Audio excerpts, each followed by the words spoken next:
ঘুগনি। পরের স্টেশনেই নামবো। লাঞ্চের সময় না পাওয়ায় রাস্তায় যা পাচ্ছি তাই খাচ্ছি। ট্রেনে আর কি। মুড়ি, চা, তারপর ফাইনালি আজিমগঞ্জে ট্রেন দাঁড়ালে গরম গরম ঘুগনি। হ্যাঁ, গরম গরম ঘুগনি, তাও এই 42 ডিগ্রি গরমেই। পছন্দের খাবারের জন্য এহেন অনাচার আমার মজ্জাগত। তা বেশ মজ করে স্টেশনে বসে ঘুগনি খাচ্ছি। হঠাৎ এক মূর্তিমান 1.5 ফুটিয়া খালি গায়ে একটা সবুজ হাফ প্যান্ট চাপিয়ে সামনে হাজির। দাবি হলো তিনিও ঘুগনি খাবেন, তাকেও ঘুগনি কিনে দিতে হবে। রাস্তাঘাটে এরকম খাওয়া দাওয়ার দাবিতে আমার ব্রহ্মাণ্ড যথারীতি তছনছ হয়ে যায়।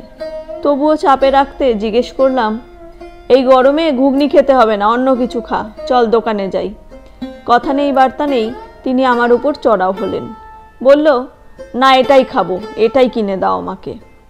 যেন ওর বাবা দাদুর সাথে আমার 200 বছর আগে এগ্রিমেন্ট হয়েছিল যে এমন এক ঘর্মাক্ত দিনে অচেনা স্টেশনে গাড়ি দাঁড়ালে তার গেলা কোটার দায়িত্ব আমারই হবে। উত্তর না দিয়ে চুপচাপ মাথা নিচু করে গিলে চলেছে ঘুগনি, আর তিনি সামনে দাঁড়িয়ে গরমে টাক চুলকে যাচ্ছেন আর বকে যাচ্ছেন। কি গো কাকু, দেবে না কিনে? কি গো? চুপ করে দাঁড়িয়ে থাক, খেতে দে। গরমে আমি ঘুগনি কিনে দেবো না, অন্য কিছু খেলে খাবি, না হলে বাড়ি যা। তিনি উত্তর দিলেন না, আর চুপচাপ যাবতীয় বিরক্তি বিসর্জন দিয়ে হাঁটা শুরু করলেন দেখলাম। বুঝলাম ঘুগনি তার প্রিয়, তা বাদে অন্য কিচ্ছু তিনি খাবেন না, টাকা পয়সাও নেবেন না। অগত্যা নিজের গেলা কোটা শেষ করে তার পিছু নিলাম। তিনি ঘুগনিওয়ালার কাছে গিয়ে চুপচাপ কোমরে হাত দিয়ে দাঁড়িয়ে রইলেন, ঘুগনি পরিবেশনের দিকে মন দিয়ে। কটা খাবি? একটাতে হবে তো? তার পিঠে টোকা দিয়ে তাকে জিজ্ঞেস করতেই দেখি চমকে উঠে তাকালেন, আর আবার সেই মহার্ঘ প্রশ্ন করলেন, দেবে তুমি কিনে?